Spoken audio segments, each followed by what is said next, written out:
Bonjour, nous sommes en 2020 dans le site de l'Institut Docteur Angélique, qui est un site de théologie catholique sur Internet. Et je suis dans une série consacrée à une doctrine, à une théologie qu'on appelle l'eschatologie, à savoir la fin de toute chose, les fins dernières, aussi bien les fins qui concernent l'homme individuellement, et puis les générations et la fin du monde. Et je voudrais aborder dans cette leçon-là, quelque chose qui évidemment est nécessaire de connaître, à savoir le début, le commencement, et en particulier la façon dont Jésus-Christ s'est fait homme et nous a sauvés, à travers une question qui choque beaucoup de personnes. Qu'en est-il de la fameuse rançon? La rançon qu'il fallait payer à Dieu le Père et que le Fils est venu payer sur terre. Et d'ailleurs, il le dit lui-même dans l'Évangile. C'est en Marc chapitre 10 verset 45, « Aussi bien, je vous le dis, le Fils de l'homme n'est pas venu pour être servi, mais pour servir et donner sa vie en rançon pour une multitude. » Donc il y a bien cette théologie qui est présente dans l'Évangile et il faut arriver à la comprendre. La question est donc, est-ce qu'il fallait que le Verbe éternel se fasse homme afin de mourir sur la croix et afin de payer au Père, qui était en colère contre l'humanité, une rançon pour que nous soyons sauvés? Est-ce que c'est ça qui s'est passé très concrètement? Alors voilà, pour le comprendre, il faut repartir depuis l'origine des choses. Nous le savons, raconte la foi catholique, au début, l'humanité spirituelle a commencé par un couple, un homme et une femme, qui avaient une grâce extraordinaire de présence de Dieu dans leur cœur. Et c'est de ce couple que sont sortis tous les hominidés spirituels que nous sommes. Personne n'a un esprit dans le monde, si ce n'est parce qu'il est descendant d'une façon ou d'une autre d'Adam et Ève. C'est ce que nous dit la foi catholique. Mais nous savons aussi que, avec cette grâce originelle qui ressemble tout à fait à celle que pouvait avoir la Vierge Marie à sa conception, Adam et Ève étaient immaculés dans leur conception. Ils avaient la possibilité de s'engager pour nous et ils ont choisi de se séparer de Dieu et de mettre en avant plutôt leur liberté, être des dieux, c'est-à-dire choisir eux-mêmes le bien et le mal. Dieu a respecté leur liberté et ils se sont engagés d'ailleurs pour nous, ce qui explique ce qu'on appelle le péché originel qui est transmis à tous leurs descendants puisque leur choix englobe tous leurs descendants. Et Dieu s'est séparé d'eux, s'est caché, les a laissés vivre en ce monde, a retiré sa grâce. Et l'homme s'est retrouvé avec des conséquences de ce péché originel, ça veut dire une disharmonie intérieure entre la partie en lui qui est archaïque, qui est animale, et puis la partie en lui qui est d'ordre spirituel, qui peu à peu, avec le temps qui passait, l'éloignement depuis Adam et Ève, s'est mis à ne plus comprendre qui était Dieu, ce qu'il ne voulait, ce que nous faisions sur terre. Et donc, il faut, pour résumer cette histoire, considérer l'histoire de l'humanité en 3 étapes. La première étape, c'est celle-là. C'est celle, je dirais, où Dieu s'étant caché de ce monde, il nous a laissé vivre selon, je dirais, les aspirations de notre nature, et de notre nature charnelle en particulier. Nous savons qu'il y a eu l'âge du paléolithique, ça veut dire lorsque nous vivions de chasse et de cueillette, et là c'était relativement paisible, parce qu'il y avait de quoi manger. Et puis ensuite, il y a eu l'âge où les animaux ayant disparu, force de chasse, nous avons créé l'agriculture, l'élevage, sans rien connaître de la façon dont était structuré l'univers. Nous étions donc en village, ensemble, sans même savoir si, par exemple, il fallait toucher à l'eau dans lequel, ou plutôt qui avait été en contact avec les excréments. Ce qui fait que les épidémies ont commencé à se répandre sur la terre, mais aussi la famine, parce que nous ne connaissions rien à l'agriculture. Nous ne savions pas le rôle du soleil, à quel point il est nécessaire que le soleil soit là pour que les plantes poussent. Il a fallu tout apprendre. Et on constate d'ailleurs, c'est là qu'on constate qu'il faut regarder aussi l'histoire, que le néolithique, donc l'âge des agriculteurs, éleveurs, la taille de l'être humain diminue. À cause des famines, elle passe d'en moyenne pour un homme 1,80 m au paléolithique, donc à l'âge des chasseurs-cueilleurs, à 1,60 m. Et puis apparaissent aussi à cette époque-là les sacrifices, et les sacrifices humains en particulier, et les villages dévastés, et les grandes épidémies. C'est un âge terrible, c'est sans doute l'âge l'un des plus terribles de l'humanité avec peut-être le XXe siècle. Ce qu'il faut comprendre maintenant, et il faut arriver à se mettre à la place de ce qu'étaient nos ancêtres, qui ignoraient tout, qui avaient oublié l'amour de Dieu, sa vraie nature. Quand nous tombent dessus des mots dont on ne connaît pas l'origine, pour n'importe quoi, eh bien qu'est-ce qu'on regarde? On regarde son comportement. Est-ce que par hasard, par exemple, j'aurais pas péché en me levant ce matin, en mettant le premier pied par terre qui était le pied gauche? Ou est-ce que par hasard je ne serais pas passé, eh bien, sous tel arbre qui porte malheur? Est-ce que je n'aurais pas commis des tas de péchés comme ça? Et donc, en conséquence, pour éviter que me frappent les malheurs par ces forces occultes que je ne connaissais pas à l'époque, eh bien, les hommes se sont dit partout dans l'histoire de l'humanité, que ce soit en Amérique du Sud, que ce soit au fin fond de la Sibérie, partout est arrivé un âge, au néolithique, où on s'est dit, pour que Dieu cesse d'être en colère contre nous, ou les dieux, parce qu'on ne savait même plus qu'il y avait un seul Dieu, il faut que nous le flattions, et donc que nous lui offrions des cadeaux importants. Les cadeaux, ça veut dire, par exemple, le début de chaque récolte, le prémisse. Et c'est devenu instinctif, mais très vite, comme les enfants mouraient de maladies dont nous ne connaissions pas l'origine, nous pensions que c'était encore une punition de Dieu, nous avons compris un peu partout dans le monde qu'il fallait lui offrir le premier enfant que nous mettions au monde dans notre couple, afin que les autres vivent. Et c'est ainsi que les sacrifices humains sont apparus. C'est archaïque, mais c'est réel. Et on en voit les traces dans la Bible. Par exemple, quand Abraham, qui est à peu près de cette civilisation-là, Dieu lui demande son fils premier-né en sacrifice, il y va. Il y va. Ça lui paraît pas si choquant que ça. Après tout, les dieux le demandent dans les autres religions. Pourquoi pas ce Dieu-là qui lui est apparu? Et il est prêt à le faire. Cette première étape, en quoi elle était dispositrice, préparatrice du salut? Eh bien, tout simplement parce que l'homme, écrasé par ces choses qu'il ne comprenait pas, touchait sa misère, évidemment. Une misère profonde, une solitude incroyable, ne sachant pas ce qu'il était, ayant perdu toutes les notions de la sagesse. Et quand les hommes de cette époque-là mouraient, et qu'ils rencontraient l'ange du Seigneur qui leur racontait vraiment qui était Dieu, en comparaison de l'horreur qu'ils avaient vécue, évidemment, ils étaient heureux. Ils se tournaient vers le salut qui viendrait beaucoup plus tard.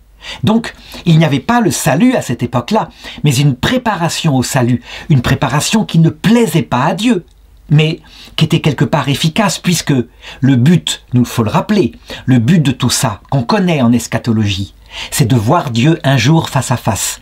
Or, pour voir Dieu face à face, il n'y a rien à faire, il ne faut pas être orgueilleux, on ne supporterait pas.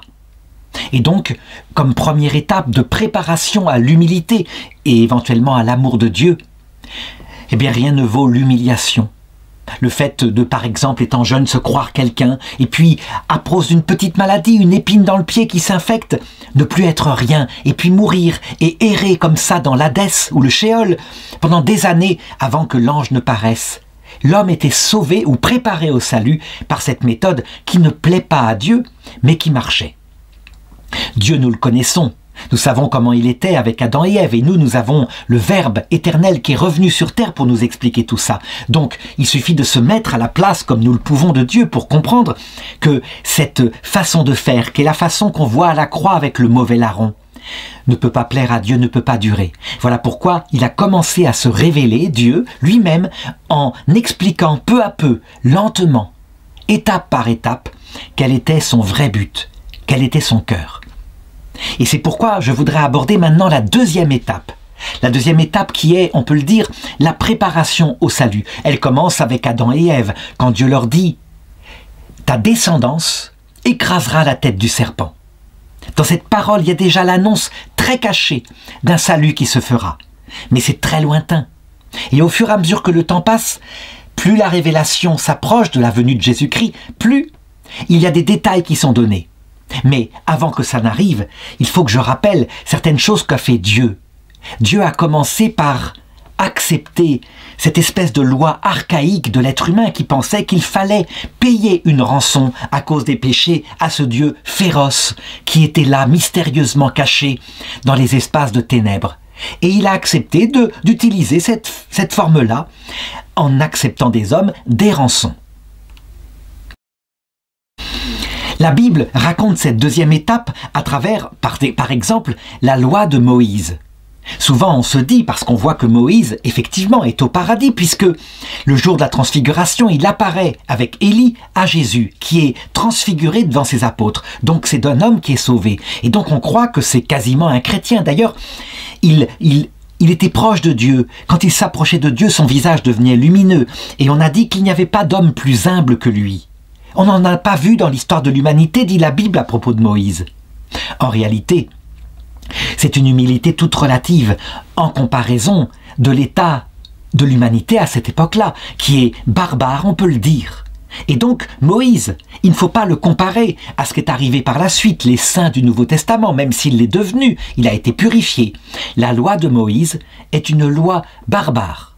Alors certains diront, mais c'est pas possible, c'est pas une loi barbare, puisque elle vient de Dieu.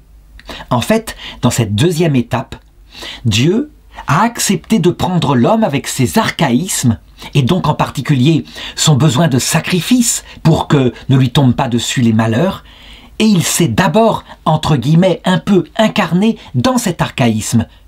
Évidemment, en cachant son cœur, mais simplement parce que, en se montrant comme l'homme le croyait, par exemple extrêmement dangereux, féroce, au mont Horeb par exemple, il dit « Celui qui s'approchera du mont, qui mettra son pied ne serait-ce qu'à côté du mont, il sera mis à mort ». Et il laisse Moïse établir une loi qui est une loi de barbarie. Et Dieu est avec Moïse, il l'inspire parce qu'elle correspond à l'état de l'humanité. Par exemple, il améliore tout de même les choses. Les sacrifices humains, ils disparaissent, mais pas le mécanisme de la rançon. Donc il y a toujours cette idée que parce que nous péchons, il faut rembourser Dieu. Et à la place d'offrir l'enfant premier-né, eh bien, Moïse invente un rituel, par exemple le rituel du bouc émissaire. Vous prendrez un bélier, vous prendrez un bouc noir. Quand, au bout d'un certain nombre d'années, il y aura beaucoup de péchés sur la communauté, eh bien, ce bouc, vous lui jeterez dessus, symboliquement, tous vos péchés. Et ensuite, vous le chasserez du camp pour qu'il parte dans le désert. Et là, dans le désert, parce qu'il ne trouvera pas d'eau, il mourra. Et ainsi, toute la dette de péché que vous avez accumulée sur vous, les haines entre vous, etc., tout sera remis, tout sera oublié. À la place des sacrifices humains, dont Dieu ne voulait pas tout de même. Il a aimé l'homme, il ne veut pas que l'homme s'abaisse à des choses comme ça. Il a peu à peu remplacé les choses par des sacrifices d'animaux. Mais regardez ce que dit Ézéchiel à propos de cette loi ancienne, ce qui est bien significatif. Ézéchiel, donc un prophète de l'Ancien Testament qui regarde, après un certain nombre d'années, ce que c'est que la loi de Moïse. Au chapitre 20, verset 25, c'est Dieu qui parle, à travers son prophète. « Moi, Dieu, je suis allé jusqu'à leur donner une loi qui était mauvaise, une loi qui ne sauvait pas. Et je les salissais par leurs offrandes, en leur faisant sacrifier jusqu'à leurs enfants premiers-nés, afin de les frapper d'horreur, afin qu'ils sachent que je suis Dieu. » Comment donc analyser, comment justifier cette façon d'agir de Dieu sur l'humanité qu'on appelle la pastorale de Dieu? Comment est-ce qu'il traitait son troupeau férocement à cette époque-là? À travers aussi les lois de Moïse, qui sont des lois barbares, parce qu'il y a mis sa mentalité de l'époque. Qu'on se souvienne par exemple de cette loi qui est le sommet de la barbarie. Une jeune femme qui aura été violée par un homme, et ils auront été pris en flagrant délit. Alors l'homme, à cause du fait qu'il a fait ça, devra payer au père de la jeune femme 50 pièces d'argent. Et il sera puni de la façon suivante. Il devra épouser la jeune femme et pour être puni, il ne pourra jamais la répudier. Voilà, c'est une loi de Moïse. On la trouvera en Deutéronome chapitre 22, verset 28, avec juste avant une autre loi du même genre, une loi barbare de la même façon. Alors, pourquoi est-ce que Dieu agissait comme ça? Pareil, cette loi ne sauvait pas, bien sûr, mais simplement, Dieu prenait l'homme là où il en était. Il s'incarnait dans son humanité, avec ces archaïsmes qui étaient dans son âme, et il les purifiait peu à peu. Il influençait l'humanité pour peu à peu l'amener à plus d'humanité. Le but étant, évidemment, qu'à un moment donné, puisse venir carrément son Fils, celui qui était l'Éternel, sa contemplation éternelle, afin de rappeler à l'homme ce pourquoi il avait été créé. Donc il faut bien le comprendre, et en particulier avec René Girard, qui a beaucoup étudié ça. Le phénomène du bouc émissaire, c'est quelque chose qui est une loi de notre chair, une loi archaïque qui est vraiment en nous. Et on la voit encore actuellement présente, quand par exemple il y a une circonstance qui se passe, qui est vraiment je dirais trop une coïncidence ou un grand malheur qui frappe l'humanité. Il nous faut chercher un coupable, quelque part, un coupable qu'on puisse désigner à la vindicte du peuple. C'est arrivé tout au long de l'histoire, on croit que nous sommes davantage civilisés, ce n'est pas vrai du tout. Qu'on se souvienne par exemple au cours de l'histoire quand la populace à un moment donné, quand arrivait la peste noire, finissait par désigner ceux qui étaient différents dans la communauté, à savoir très souvent les Juifs ou les Lombards qui étaient des banquiers ou d'autres personnes comme ça. Eh bien, nous gardons le même archaïsme en nous et Jésus-Christ est venu à un moment donné nous en délivrer. La question qu'on peut se poser, c'est ce deuxième âge de l'humanité, pourquoi est-ce que Dieu l'a permis? Eh bien, simplement parce que de cette façon-là, l'homme au cœur dur subissait la propre dureté issue de son cœur comme des conséquences immanentes, et donc il apprenait, encore une fois par l'humiliation, un début d'humilité. Et pour certains qui étaient plus fins, ils criaient vers Dieu pour qu'il s'explique, ne comprenaient pas leur situation sur terre. Dieu a affiné l'humanité peu à peu et il l'a fait passer parfois par des choses extrêmement dures pour qu'ils comprennent. Par exemple, le grand changement dans l'Ancien Testament, c'est la destruction du temple de Jérusalem par Nabuchodonosor. Et pourquoi c'est un changement bouleversant? Parce que c'était juste après que le peuple se soit converti en suivant la loi de Moïse qu'il avait redécouvert dans le temple grâce au roi Josias. Le roi Josias avait fait disparaître les idoles du peuple et donc véritablement le comportement était bien. En tout cas, selon ce qu'il croyait être bien. La réalité, c'est que ce comportement était encore celui de barbares. Et juste après, Nabuchodonosor s'empare de Jérusalem, brûle le temple, crève les yeux du roi, déporte le peuple. Ce qui fait que là-bas, ne comprenant plus rien sur les rives du fleuve Babylone, le peuple a réfléchi. Il s'est dit, peut-être bien que nous n'avons pas compris l'Écriture. Peut-être qu'en fait la terre de Canaan, que nous était promise, si nous nous comportions bien, signifiait autre chose. Une terre éternelle, quelque chose comme un paradis dans un autre monde. Et donc, le peuple s'est spiritualisé sous l'influence des prophètes et a découvert en fait que la loi de Moïse et les événements de Moïse, la sortie d'Égypte, tout ça, c'était le symbole de quelque chose d'éternel. La sortie de cette vie et l'entrée dans la terre promise qui est dans l'autre monde. C'est un progrès gigantesque, mais il ne faut pas se faire d'illusions. À cette époque-là, malgré tout, il y avait encore cette idée de rançon, de sacrifice, et ça ne pouvait pas en être autrement. Résultat, troisième étape, quand Dieu a décidé de venir sur terre pour nous sauver de ces archaïsmes-là, la chose qu'il a faite, eh bien, c'est de s'incarner dans ce que nous étions, ça veut dire dans ces archaïsmes-là. Notre idée était encore à l'époque de Jésus que donc, étant donné que la justice de Dieu était offensée par nos péchés, il fallait offrir à Dieu des sacrifices qui remboursent l'offense faite. Dieu étant offensé, étant très en colère, il fallait que des victimes soient offertes, des animaux ou n'importe quoi. Jésus s'est incarné là-dedans en disant « D'abord je vous raconte qui est Dieu, et parce que vous ne me croirez pas, je vous montre qui est Dieu en vous disant d'abord que je suis Dieu. Je suis le Verbe de Dieu, éternel.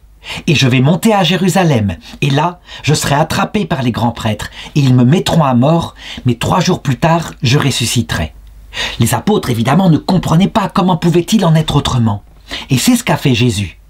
Il est mort sur la croix en disant bien « Et ainsi, je paye la rançon pour les péchés des hommes. » Tous les péchés des hommes, sauf un qui ne sera jamais pardonné.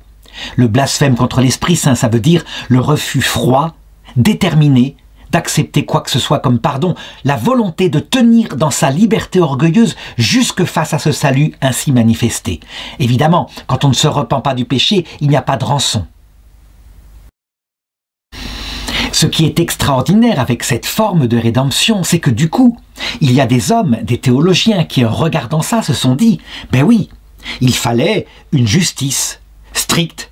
Le Père était en colère, personne ne pouvait payer pour les péchés des hommes, et donc il a envoyé son propre Fils, qui a payé, et du coup ça a calmé sa colère. Et voilà comment ça s'est passé. Il y a donc un dû qui est payé par quelqu'un qui assume la dette. Et voilà, Dieu est donc juste. En réalité, Ça, c'était les grands théologiens qui disaient ça. Ça veut dire les sages et les intelligents, qui d'ailleurs ont élaboré des traités très précis en montrant qu'il y a effectivement une dette et la justice qui est accomplie. Mais du coup, quand on regardait Dieu comme ça, on le regardait forcément comme étant quelqu'un de dangereux, quelqu'un qui n'était pas bon, quelqu'un qui voulait se venger, qui était très en colère. Et donc, il est arrivé que dans l'histoire de la chrétienté, surtout les sages et les intelligents ont gardé l'idée d'une justice absolue de Dieu et que ça n'allait pas rigoler quand on arrivait de l'autre côté avec le moindre péché et qu'on allait le payer, cette fois soi-même, éventuellement par l'enfer éternel. Mais les petits-enfants, souvent ceux qui ne sont pas des grands théologiens, ils remarquèrent qu'il y avait quelque chose de bizarre dans cette rançon. Et leur cœur à eux, qui étaient des petits, qui ne raisonnaient pas avec des raisonnements logiques, a compris qu'il y avait une logique qui était comme retournée, quelque chose qui n'était pas juste là-dedans, c'était pas comme disaient les grands savants. En effet, il faut regarder les choses de près. Qui est le coupable? C'est nous, c'est l'humanité. Qui est l'offensé? C'est Dieu. Que révèle le Verbe de Dieu lorsqu'il vient sur terre? Qu'il est un avec le Père, qu'il l'aime de tout son cœur, qu'il est semblable d'ailleurs au Père, que le Père qui a vu le Fils comprend qui est le Père, et donc que le Père, il est à l'image de Jésus. Qui est celui qui paye la dette et qui meurt? En fait, c'est donc l'offensé. En fait, pour bien comprendre ce que comprenait le cœur des hommes, c'est que, des petits en particulier, c'est que nous sommes face, par exemple, à un grand criminel, ce serait l'équivalent en Belgique en 95 de Marc Dutroux, qui a enlevé, tué des petites filles, vraiment, après les avoir violées pendant des semaines et des semaines dans une cave, et certaines sont mortes de faim. C'est l'image, en cette période, du crime absolu, et les Belges ne veulent pas qu'il soit libéré. Eh bien, il faut donc une peine adaptée au crime, et une peine qui est la prison à vie, c'est le minimum. Imaginons la chose suivante. Que, tout d'un coup, le père d'une de ces petites filles dise « Non, vous pouvez le libérer, j'irai moi-même dans la prison à vie pour payer la dette. » Tout de suite, les gens diraient « Il y a quelque chose qui ne va pas. La victime, le papa, ne peut pas payer pour le criminel, ce n'est pas possible. Il y a quelque chose d'autre qui n'est pas la logique de la justice, c'est pas comme ça que ça fonctionne. » Eh bien, les grands sages et les savants n'ont pas compris, mais les enfants l'ont très vite compris. Et en fait, ils ont compris que cette notion de rançon, elle avait été massacrée par la passion du Christ. Que la rançon était une notion absurde qui venait de notre archaïsme, qu'en réalité, ils la gardaient factuellement pour que les sages et les intelligents comprennent. Mais les petits-enfants comprenaient que c'était un acte d'amour et d'humilité, que le Christ avait révélé à la croix l'immense amour du Père, qu'il n'était pas question de faire payer quoi que ce soit, qu'il fallait simplement se repentir, éventuellement devenir tout humble et tout amour, renoncer à son péché, et qu'à ce moment-là, ça lui suffisait bien, qu'il n'y avait pas besoin que la dette soit accomplie comme ça. Mais pour le montrer à l'homme, il fallait que Dieu le vive de cette façon-là. Nous ne serions pas encore en train de le comprendre si le Christ n'était pas mort sur la croix. La preuve, les sages et les intelligents ne le comprennent pas, et seuls les enfants comprennent que la logique est retournée.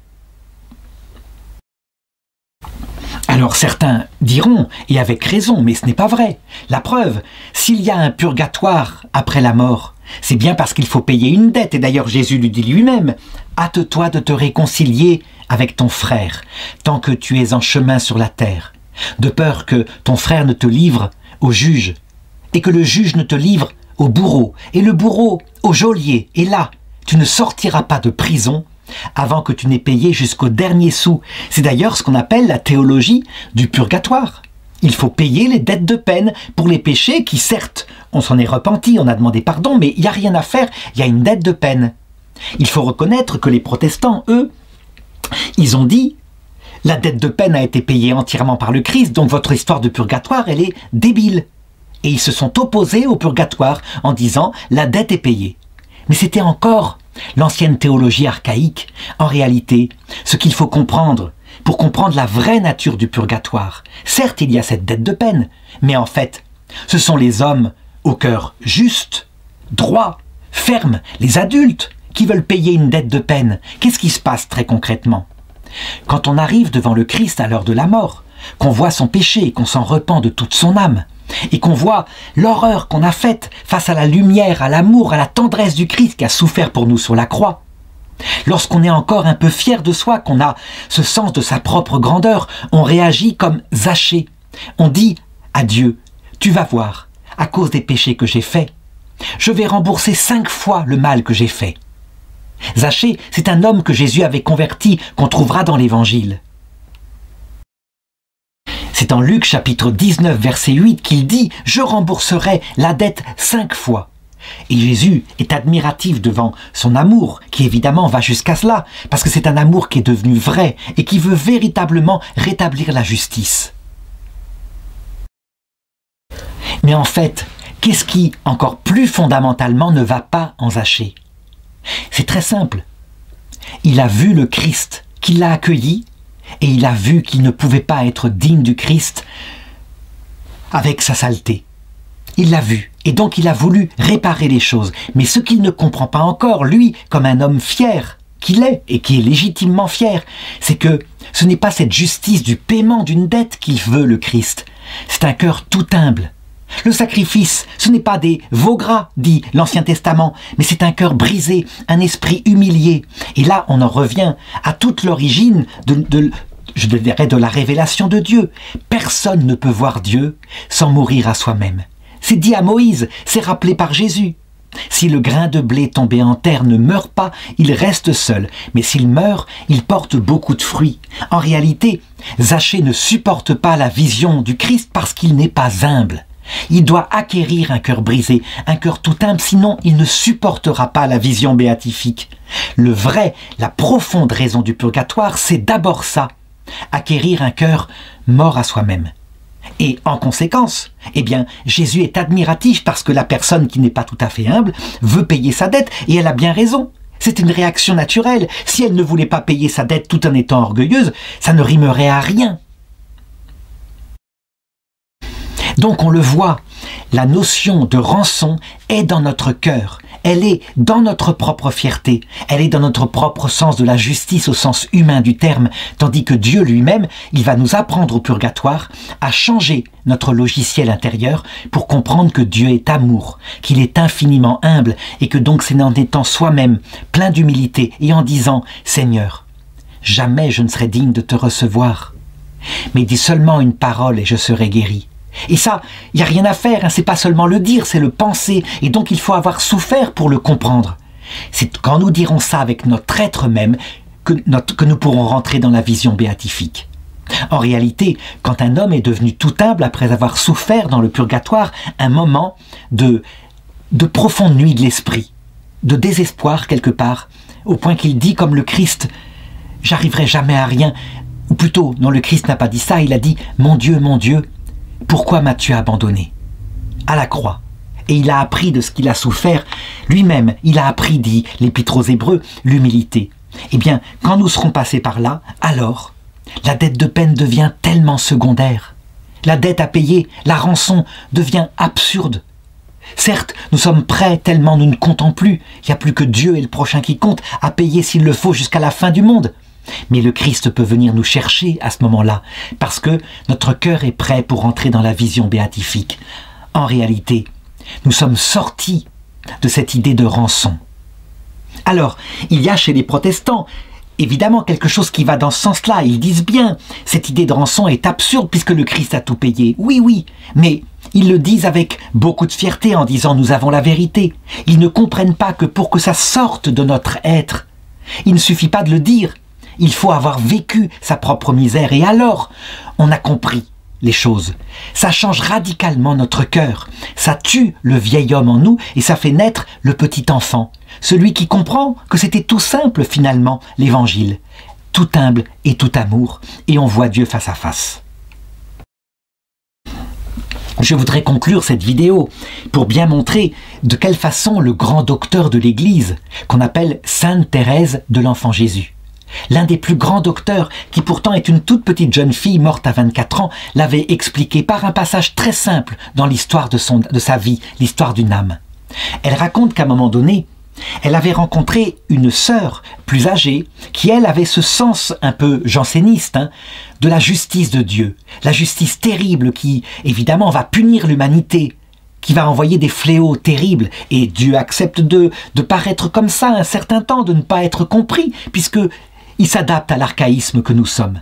Et elle avait dit, cette religieuse, après des années de vie religieuse, « Moi, j'ai offert ma vie en offrande à la justice de Dieu, la justice terrible qui paraîtra bientôt. » Et la petite sœur, que la grande sœur qui avait dit ça prenait pour quelqu'un d'un peu vaniteuse, alors qu'elle ne l'était pas du tout, la petite sœur Sainte Thérèse de l'Enfant Jésus avait répondu très simplement pour ne pas l'humilier. « Ah ben moi, j'ai choisi de m'offrir en victime à la miséricorde infinie de Dieu. »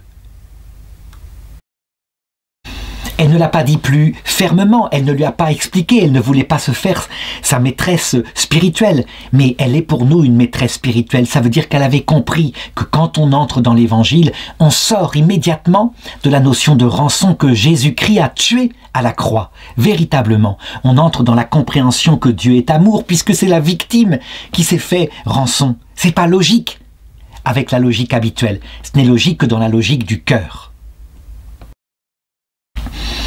Comment faire alors pour sortir de cette logique de la justice féroce de Dieu, pour entrer dans la logique de l'amour infini de Dieu qui quelquefois, cet amour-là peut nous envoyer des souffrances pour façonner notre cœur et le préparer à la vie éternelle? Eh bien, je crois que la seule solution, c'est de contempler Jésus à la croix. On voit bien que Jésus à la croix, qui donne l'image du Père, n'est pas un Dieu méchant. S'il avait été un Dieu méchant, eh bien, il aurait simplement détaché de sa main, les clous de sa croix, et il aurait anéanti par le feu certains de ceux qui se moquaient de lui, en ricanant, en lui disant « Descends de ta croix ». Il en aurait anéanti un seul. Les autres se seraient tus, ils seraient partis en couinant. Mais non, il ne l'a pas fait. Donc, douter une seule fois que Jésus est amour, c'est évidemment un problème. C'est quelque chose qui montre qu'on entre difficilement dans le Nouveau Testament. Jésus avait dit à sainte Mechtilde, lors d'une de ses révélations, cette petite sainte qui avait vécu au Moyen-Âge et qui avait déjà compris le Sacré-Cœur, à quel point il était amour, il lui avait dit simplement ceci: « Ma plus grande douleur, c'est que certains ne comprennent pas que je les aime. »